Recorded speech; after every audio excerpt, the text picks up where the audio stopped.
చెప్పు జానకి, ఏం చేయాలో చెప్పు. నా మెళ్ళో ఉరితాడు పడేలోగా నా మనవరాలి మెళ్ళో నీ మనవడు పసుపుతాడు కట్టాలి. అలాంటి మాట్లాడక జానకి, నేను భరించలేను. నీకేమీ కాదు, పట్నం వెళ్ళి మంచి లాయర్ని మాట్లాడతాను. ఎలాగైనా సరే నిన్ను బయటికి తీసుకొస్తాను. నువ్వు నన్ను కాపాడే ప్రయత్నం చేస్తే నీ మనవడు ఉరికంబం ఎక్కుతాడు. ఏమిటో అనేది? ఈ హత్య నేను చేయలేదు. మరి సౌందర్యని పెళ్లి చేసుకుంటే నిన్ను చంపేస్తానని బుల్లిరాజుని గుడిలో బెదిరించాడు కూడా సీను. ఈ పరిస్థితిలో సీనుని అరెస్ట్ చేస్తే సాక్ష్యాలన్నీ అతన్నే హంతకుడిగా నిరూపిస్తాయి.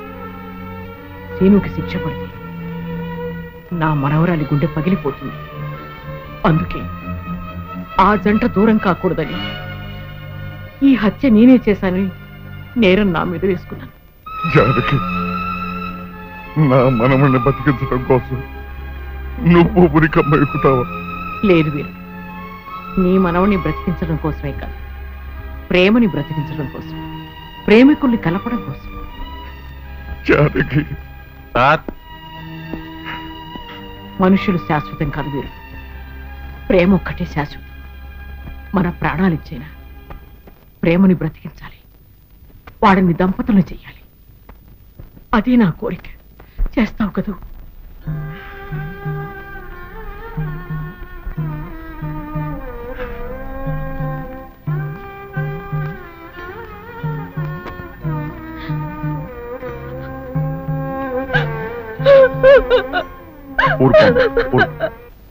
చెయ్యని నేరానికి జానకి శిక్ష అనుభవించడం నేను భరించలేదు. ఆమె చేసిన త్యాగానికి మన కుటుంబం మొత్తం తరతరాలుగా సేవ చేసిన ఆమె రుణం చేరు. మనం వెంటనే పట్నం వెళ్ళి మంచి లాయర్ని మాట్లాడాలి.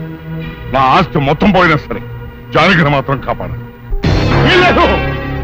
ఏ రైతు పట్నం వెళ్తానికి లేదు, జానకమ్మని కాపాడడానికి లేదురా. ఏ మనవరాలి కోసమైతే నా ఒక్కగానొక్క కొడుకుని పొట్టలు పెట్టుకుని నా కడుపులో తెచ్చి రేపిందో ఆ మనవరాలి ఇంకా బతకడానికి లేదు. అది ఎక్కడ కనపడితే అక్కడ ముక్కలు ముక్కల కింద నరికేయండి.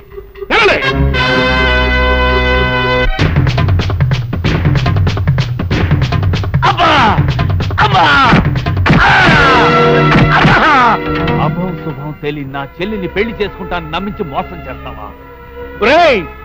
నువ్వు వేరే పెళ్లి చేసుకుంటావు తెలిసి కూడా నీకు ఏ అపకారం తలపెట్టకుండా తను ఆత్మహత్య చేసుకోబోయిందిరా నా చెల్లెలు. అలాంటి మంచి పిల్లకి ద్రోహం చేయడాన్ని మనసులో వచ్చిందిరా.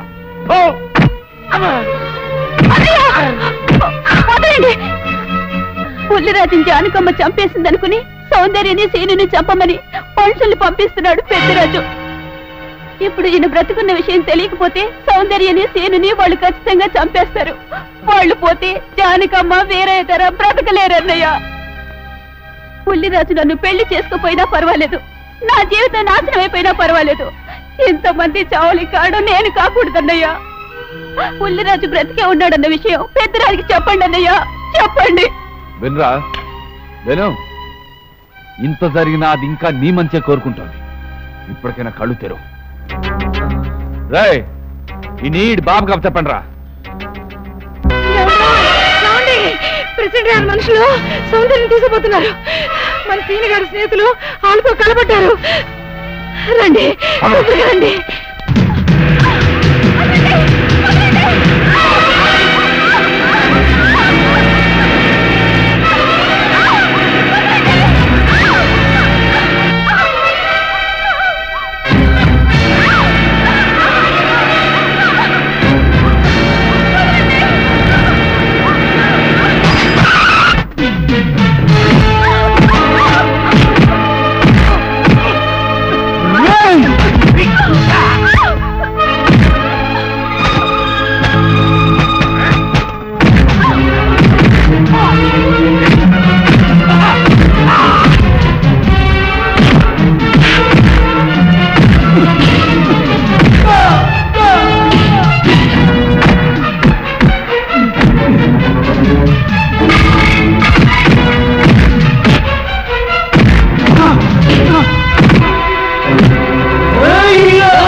ముద్ర నష్టం నా కొడుక.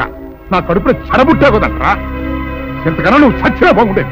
నువ్వు నిజంగా చచ్చావనుకుని ఆ పిల్లలు కూడా చంపే మరి మనుషులు పంపించారు కదట్రా. అమ్మా గౌరీ, మా ఊరు చేసిన ఏదో పనికి నేను క్షమాపణ కోరుకుంటానమ్మా. పెద్దవారు అంత మాట అనకండి. ఏంట్రా సిగ్గు లేకుండా ఇంకా నిలబడదొస్తావు? లగెత్తుకుని పోలీస్ స్టేషన్కి వెళ్ళి నేను ఇంకా బతికుండే తెచ్చాను అని చెప్పి జానకమ్మ నిడిపించుకురా. ఆ పిల్లకేం కాకుండా నేను చూసుకుంటా. అతను నిలబడతావురా పో.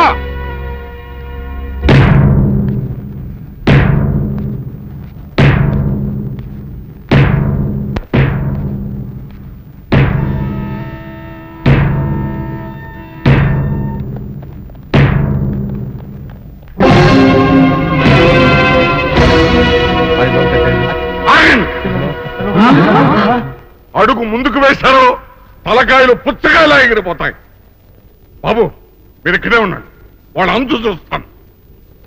ఒరే పెద్దిరాజు, నీ బలగాన్ని వెంటేసుకొస్తే నేను బెదిరిపోయి నా మనవన్నే మనవరాలు నీకు అప్పగిస్తాననుకున్నావురా? ఎరేగరా ఆవేశం తగ్గించే కాస్త నేను చెప్పేది ఇరవయా. దమ్ములుంటే మగాడు అనేవాడు ముందుకు రండిరా. ఈ వీరగర సత్తాయుడో చూపిస్తాను. ఇప్పించుకోండి బాబు.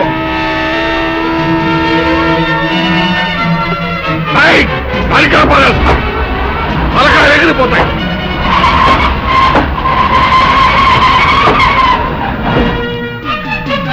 నేను అమ్మాయి మీరు ఎక్కడే ఎక్కడ మీరు వీళ్ళ సంగతి చూస్తాను.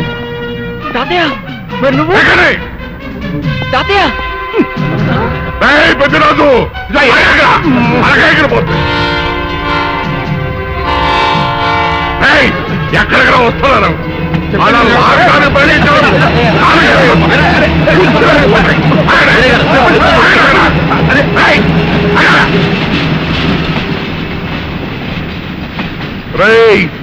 నా మనవడు మనవరాలు ప్రేమ పౌరాల్లా ఎగిరిపోయారా. వాళ్ళ పెళ్లి ఎవడాపుతాడో ఇప్పుడు ఆపండిరా. వీరుడు, నేనే వాడిని దింపేశాను. వీరుడు, నీకిచ్చిన మాటను కనీసం ఇప్పుడైనా నిలబెట్టుకుందాం అనుకుంటే ఎందుకు దించావు జానకి? బుల్లిరాజు బ్రతికినాడు తాతయ్య. బుల్లిరాజు బతికే ఉన్నాడా?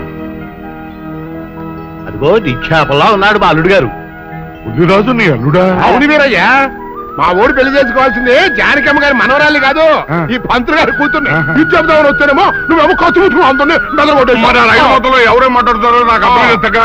అయితే త్వరగా వెళ్దారండి, అందరం కలిసి పెళ్లి ఏర్పాట్లు అక్కడే చేద్దాం. ఈ కథ మరేస్తాంలే.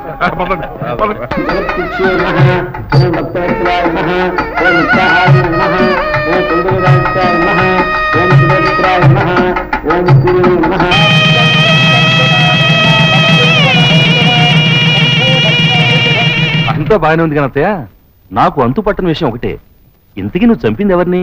మీ అత్తయ్య ఎవరిని చంపలేదు, అంతా ఉత్తుదే. మరి ఆ చెరువులో దొరికిన శవం? నేను చెప్తాను. కొత్తపల్లి నుంచి ఇప్పుడే మాకు రిపోర్ట్ అందింది. ఆ శవం ఆ ఊరు వాడిదేనట. పెళ్లి కొడుకు తరపు వాళ్ళకి పెళ్లి కూతురు తరపు వాళ్ళకి జరిగిన ఘర్షణలో అతను చంపేసి ఆ శవాన్ని మీ ఊరి చెరువులో పారేశారట. అది విషయం.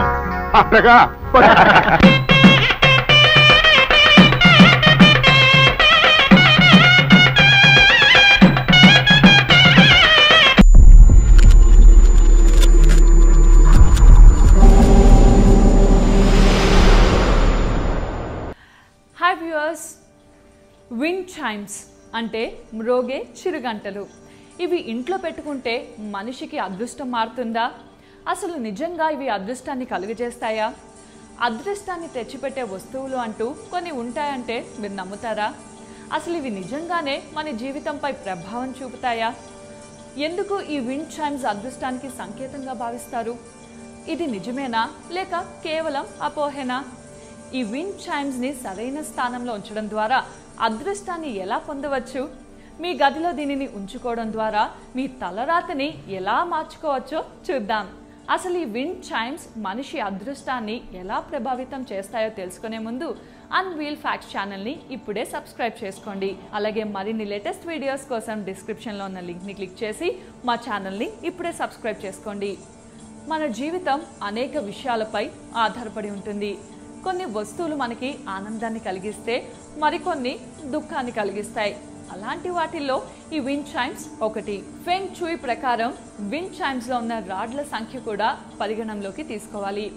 రాడ్ల సంఖ్య 5 ఉంటే ఆరోగ్యానికి, 7 ఉంటే అదృష్టాన్ని తెస్తుందట. ఇవే కాకుండా 6, 7, 8, 9 సంఖ్యల్లో ఉన్న రాడ్లు ఉన్న విండ్ చైమ్స్ కూడా అదృష్టానికి సంకేతం. ఎవరి కుటుంబంలో అయినా కుటుంబ కలహాలు ఉంటే ఆ కుటుంబంలో వెంటనే 2 లేదా 3 రాడ్ల గల విండ్ చైమ్స్ని కొనుక్కొని ఇంట్లో పెట్టుకుంటే ఇల్లు ప్రశాంతంగా ఉంటుంది. అయితే వీటిని ఎక్కడ వేలాడదీయాలో తెలుసా? అసలైతే వీటిని ఇంటి గుమ్మంలో వేలాడదీయాలి. ఒకవేళ ఇంటి లోపల పెట్టుకుంటే కనుక ఆ ప్రదేశానికి ఎక్కువ గాలి, వెలుతురు తగిలేలా చూసుకోవాలి. దీని వలన గాలి వేసినప్పుడు వీటికున్న చిరుగంటలు మోగుతాయి. మీరు ఆరోగ్యంగా ఉండాలి అనుకుంటున్నారా? అయితే వీటిని ఆఫీస్లో లేదా ఇంట్లో 3 ద్వారాల కూడలిలో పెట్టుకుంటే ఎటువంటి వ్యాధులు ఉండవు. 6 రాడ్లున్న విండ్ చైమ్స్ మన ఇంట్లో పెట్టుకుంటే నెగిటివ్ ఎనర్జీని తరిమివేసి ఆ ప్రదేశాన్ని పాజిటివ్ ఎనర్జీతో నింపుతుంది. ఇది విరిగినా లేదా దీనిలో నుండి వచ్చే శబ్దం తేడా అనిపించినా విండ్ చైమ్స్ని వెంటనే తీసేయాలి. ఫెంగ్ షూయ్ ప్రకారం పాడైన విండ్ చైమ్స్ మంచి కంటే చెడుని కలిగిస్తాయి. అందువల్ల ఏ మాత్రం తేడా కనిపించినా దీనిని వెంటనే ఇంట్లో నుంచి తీసి పారేయాలి. సో ఈ విండ్ చైమ్స్ యొక్క ప్రయోజనాల గురించి తెలుసుకున్నారు కదా. ఈ వీడియో మీకు నచ్చినట్టయితే లైక్ చేయండి, షేర్ చేయండి. మరిన్ని అప్డేట్స్ కోసం మా ఛానల్ని ఇప్పుడే సబ్స్క్రైబ్ చేయండి. వాళ్లకు ముద్ద దిగదు. మనం వాటర్ తాగినట్లు వాళ్ళు పాము విషం త్రాగుతారు. ఎందుకలా అంటే మా వంశ ఆచారం, మేము చిన్నతనం నుండి విషం తింటున్నాము, త్రాగుతున్నాము అంటూ చెప్పుకొస్తారట అక్కడ మనుషులు. వామ్మో, వీళ్ళు